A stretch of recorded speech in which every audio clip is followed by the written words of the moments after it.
नमस्कार. श्री स्वामी समर्थ सर्वांना. बघा, सर्व अमावस्यांमध्ये सर्वात मोठी अमावस्या म्हणून आषाढ अमावस्या ओळखली जाते. तर या अमावस्येच्या दिवशी आपण दीपपूजन करत असतो.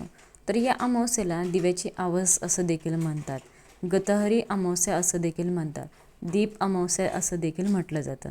तर दीप अमावस्येच्या दिवशी म्हणजेच आषाढी अमावस्येच्या दिवशी आपण अत्यंत प्रभावी असे काही उपाय करू शकतो.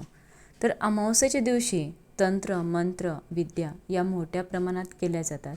म्हणूनच आपण आपले संरक्षण करण्यासाठी, आपल्या कुटुंबाचे संरक्षण करण्यासाठी या दिवशी आवर्जून काही उपाय हे करायचे असतात.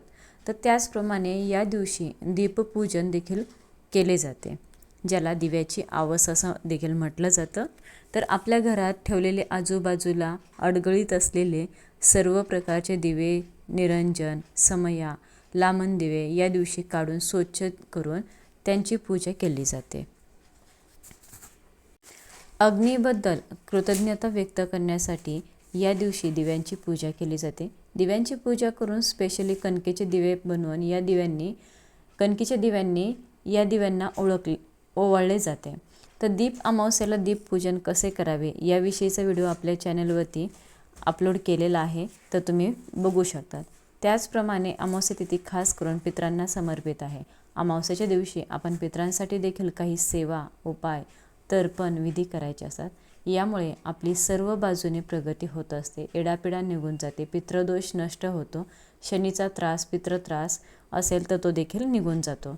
तर खास करून दीप अमावस्येच्या दिवशी, आषाढी अमावस्येच्या दिवशी आपण आपल्या पितरांसाठी आपल्याला या पद्धतीने एक दिवा हा प्रज्वलित करायचा आहे. तर प्रत्येक अमावस्येला आपण आपल्या पितरांची सेवा करत असतो. त्यातले त्यात ज्यांना पितृदोष सांगितलेले असतील त्यांनी आवर्जून पितृदोष नष्ट करण्यासाठी प्रत्येक अमावस्येला आपल्या पितरांची सेवा करायची आहे.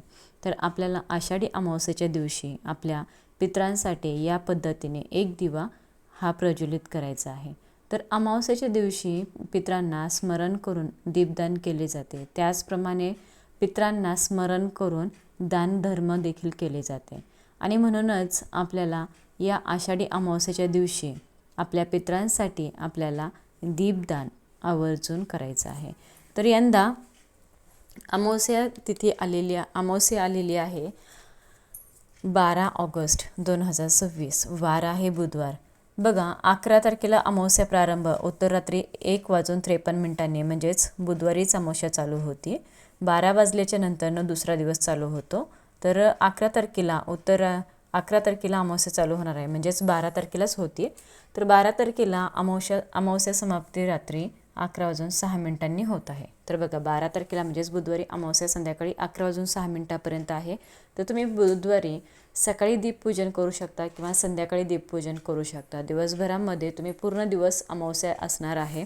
तर या दिवशी आपल्याला दीपदान करताना आपल्याला एक कणकेचा दिवा बनवायचा आहे, जो संध्याकाळचा टायमिंग असतो, प्रदोष काळ असतो. 6 ते 7:30 वाजता आपल्याला आपल्या पितरांना स्मरण करून एक कणकेचा दिवा बनवायचा आहे. दिवा बनवताना यामध्ये मीठ टाकायचं नाही. कणिक मळत असताना त्याच्यामध्ये मीठ टाकायचं नाही आहे.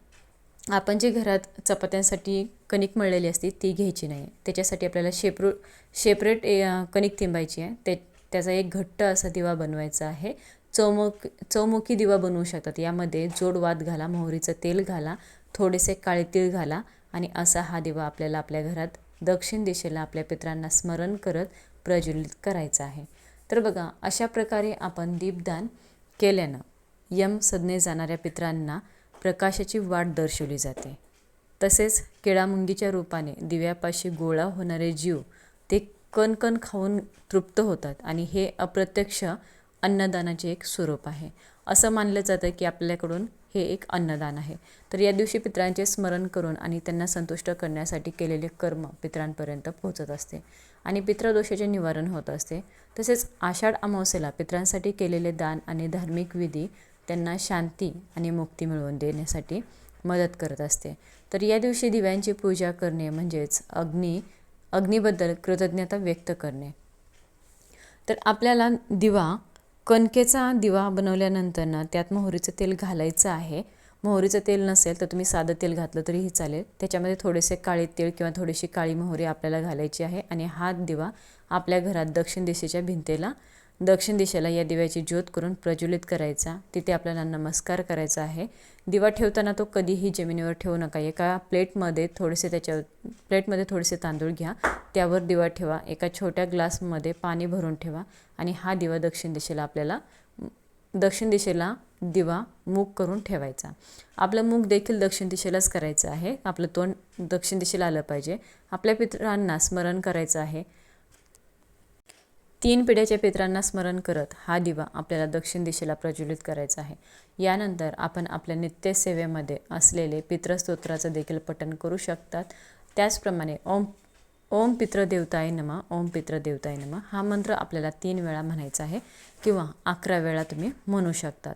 तर या पद्धतीने आपल्याला आपल्या पितरांना सद्गती प्राप्त व्हावी यासाठी आपण दीपदान करायचं आहे. दीप अमावस्येच्या दिवशी अगदी साधा सोपा उपाय आहे, परंतु अतिशय प्रभावी असा उपाय आहे. यामुळे आपले पितृदोष कमी होतात, नष्ट होतात. आपले पूर्वज आपल्यावरती प्रसन्न होतात, आपल्याला आशीर्वाद देतात.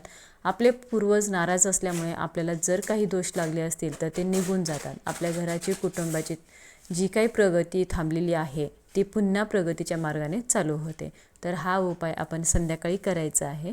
दिवा बनवताना थोडा मोठा दिवा बनवा, जेणेकरून की त्यामध्ये तेल हे खूप वेळ राहायला पाहिजे. म्हणजेच आपल्याला रात्री 12 वाजेपर्यंत दिवा चालू राहील एवढं तेल त्यामध्ये टाकायचं आहे. तर हा दिवा आपल्याला रात्रभर तसंच ठेवायचा आहे. सकाळी उठल्यानंतर दिवा उचलून घ्यायचा आणि हा दिवा एखाद्या झाडाखाली आपल्याला ठेवायचा आहे, जेणेकरून की तिथे मुंग्या, कीटकं येऊन हा दिवा खाऊन जातील. यामुळे देखील हे जीव तृप्त होतात आणि यामुळे आपले पितृदोष नष्ट होण्यासाठी मदत होत असते. व्हिडिओ जास्तीत जास्त लोकांपर्यंत शेअर करा. आवडला असेल तर एक लाईक करा. कमेंटमध्ये श्री स्वामी समर्थ लिहायला विसरू नका.